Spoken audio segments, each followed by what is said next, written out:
বর্দা। ও প্রলয়, কিছু বলবি? হ্যাঁ, আমার তোমার সঙ্গে কিছু কথা আছে। কথা বলো। বলছিলাম যে এই পরিবারে যেটা হচ্ছে সেটা অন্যায় হচ্ছে। কোন অন্যায়ের কথা তুই বলছিস? হতে পারে পদ্ম এই বাড়ির পরিচারিকা, কিন্তু সে একটা মেয়ে, সে একজন নারী, তার সঙ্গে শ্লীলতাহানি হয়েছে। একটা ছেলে তাকে জোর করে সুইমিং পুলে জলে টেনে নামিয়েছে, তার সঙ্গে অসভ্যতামি করেছে, অভদ্রতা করেছে, তাকে তাড়া করেছে, তাকে তুলে নিয়ে যাওয়ার চেষ্টা পর্যন্ত করেছে। একবার না, বারবার করেছে। তার নামে এতগুলো কেস হয়েছে বর্দা, একের পর এক কেস ফাইল হয়েছে। এইরকম একটা খারাপ ছেলের সঙ্গে ওই মেয়েটির বিয়ে দেওয়া, এটা কি সমীচীন হচ্ছে বর্দা? বর্দা, আমি অগ্নিজিৎ মুখার্জিকে এইভাবে চিনতে চাই না। What do you mean? আমি মিন করতে চাইছি যে অগ্নিজিৎ মুখার্জি কোর্টে যাক না। সে তো সেরা, সবার সেরা লয়ার, সে তো আমাদের অহংকার। সে কোর্টে গিয়ে মেয়েটিকে হারাক না, আইনের ভাষায় কথা বলুক না। সে হঠাৎ করে কোর্টের বাইরে কেন এরকম ঘটনা ঘটাচ্ছে বর্দা? কেন সে মুখ লুকোচ্ছে? কেন সে পদ্মর সঙ্গে কৃপা নিয়ে বিয়ে দিচ্ছে? কারণ সেটাই সব থেকে সহজ পন্থা বলে। কে?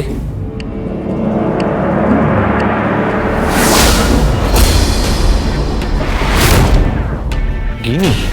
হ্যাঁ, আমি বাবাকে বলেছিলাম এর থেকে সহজ পথ আর কিছু নেই। কোনো থানার ঝামেলা থাকবে না, কোনো প্রেস থাকবে না, কিচ্ছু থাকবে না। জাস্ট গোপনে বিয়ে আর সমস্ত সমস্যার সমাধান। তাই নাকি? গোপনে বিয়ে দিলে সমস্ত সমস্যার সমাধান হয়ে যাবে? তোমার মনে হয় যে ওই কৃপান সংসার করবে বিয়ের পর? That's not of our business.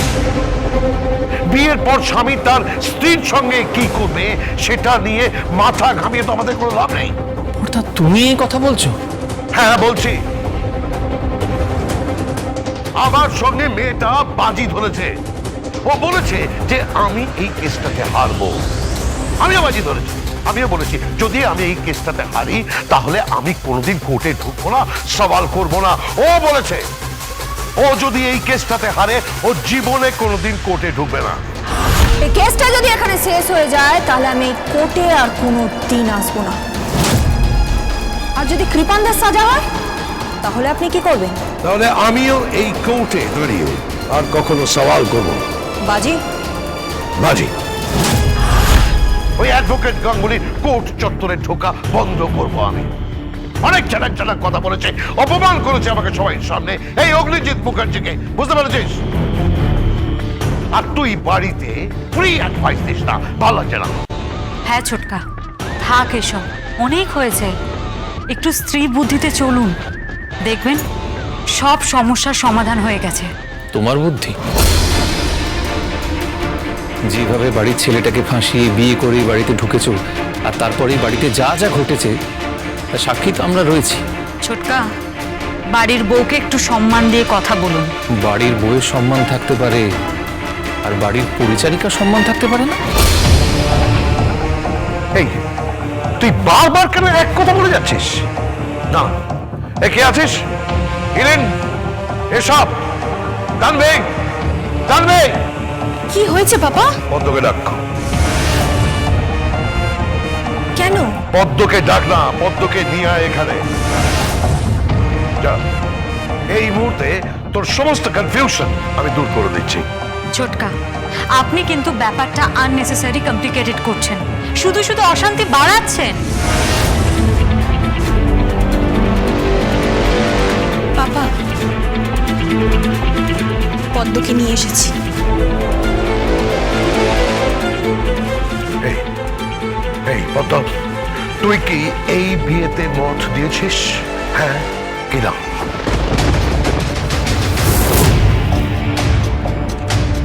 বল, কেন? উত্তর দে। তুমি এই বিয়েতে মত দিয়ে দাও, চিন্তা করো না, আমি তো আছি। একদম শেষের গল্পটা আমি পাল্টে দেব। মত দিয়েছি। ব্যাস ব্যাস, তুই তোর সমস্ত প্রশ্নের উত্তর পেয়ে গেছিস, এই নিয়ে আমাকে আর কখনো কোনো কথা বলবি না। গিয়ে বিয়ের ব্যবস্থা করে নাও, হাতে সময় নেই। একটা বাচ্চা মেয়ের কাছ থেকে জেতার জন্য যে পন্থা অবলম্বন করেছো সেটা শেষমেশ কাজে লাগবে তো? জিতবে তো? মানে ওই মেয়েটিকে যতদূর চিনেছি, ওই অ্যাডভোকেট মেয়েটিকে, সে কিন্তু ছেড়ে দেওয়ার পাত্রী নয়। সে কিন্তু চুপচাপ থাকবে না। ছোটকা, প্লিজ, তুমি কেন পরিবারের মধ্যে অশান্তি করছো? পদ্ম তো ব্যাপারটা অ্যাকসেপ্ট করে নিয়েছে। দেখো ছোটকা, একটা রিচ ছেলে পাচ্ছে, ছেলেটা এডুকেটেড, প্রতিষ্ঠিত পরিবারের ছেলে। সারা জীবনে কিন্তু ওর ভাগ্যে এরকম ছেলে যুক্ত না। অন্তত এই ব্যাপারে গিনি যা করেছে ঠিক করেছে, আর এই ব্যাপারে আমি ওকে সাপোর্ট করছি। আর এটাই এই সমস্যার সবচেয়ে সহজ সমাধান। সমাধান কোথায়? সমাধান তো হয়নি। ওই মেয়েটা অ্যাডভোকেট গাঙ্গুলি, ও তো এত সহজে ছেড়ে দেবে না। আমি জানি ও ছেড়ে দেবে না।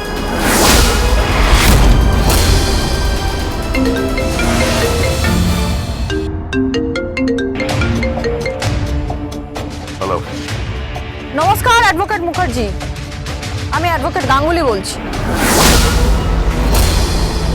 ফোন করেছো কেন? কি প্রয়োজন তোমার? প্রয়োজন ঠিক নয়, এই একটা ছোট্ট ইনফরমেশন। আপনাদের বাড়িতে নাকি বিয়ে হচ্ছে, আর পুরুত মশাই হিসেবে আপনি থাকছেন, আর সেখানে বরযাত্রী হিসেবে আমি যাব না, তা কি করে হয়? এই ডেপো মেয়ে অনেক ডেপোমি করেছো বলে রাখলাম। দেবমি কাকে বলছে? বরযাত্রী যাব বলছি। কৃপান ব্যানার্জি নিমন্ত্রণ করতে আমার বাড়িতে এসেছিল। হোয়াট?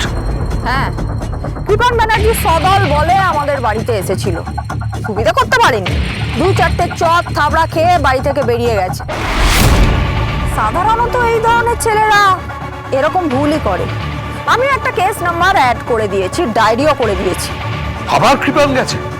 আবার গেছে, বারবার বলছিল বিয়ের কথা। তো আমিও বললাম যে আমি যদি বরযাত্রী হিসেবে বাবুসোনার বিয়েতে যাই তাহলে কেমন হয়। এই তোমার ছায়া আমি দেখতে চাই না, আমি তোমার ছায়া দেখতে চাই না। কেন, ভয় পাচ্ছেন নাকি? এই অগ্নিজিৎ মুখার্জি কাউকে ভয় পায় না। তাহলে ছায়া দেখতে চাইছেন না বলছেন? হ্যাঁ, চাইছি না তো, শুধু বিয়েতে নয়, কোর্ট চত্বরেও। আর এই কেসটা নিষ্পত্তি হওয়ার পর অ্যাডভোকেট গাঙ্গুলি, তুমি কোর্টে ঢুকবে না।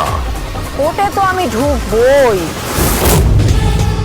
বিশুদার দোকানের আলুর দম, লুচি, গরম গরম মালাই দেওয়া চা খাও, কিন্তু আপনার ওই শীততাপ নিয়ন্ত্রিত লম্বা ঠান্ডা যে গাড়িটা, ওটা আর ঢুকবে না। আপনার সওয়াল জবাব আমি সব বন্ধ করে দেবো। কি করে করবে? এরপরেও তুমি আশা করছো যে তুমি কেসটা জিতবে? আমি তো কেসটা জিতবই অ্যাডভোকেট মুখার্জি, কেসটা আমি জিতবই, কারণ আমি দেখে ফেলেছি কি? কলকাতার সবচেয়ে বড় উকিলের চোখে ভয়, হেরে যাওয়ার ভয়। হ্যালো হ্যালো,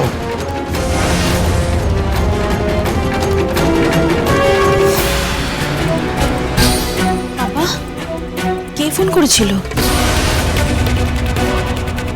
ওই মেয়েটা, অ্যাডভোকেট গাঙ্গুলি।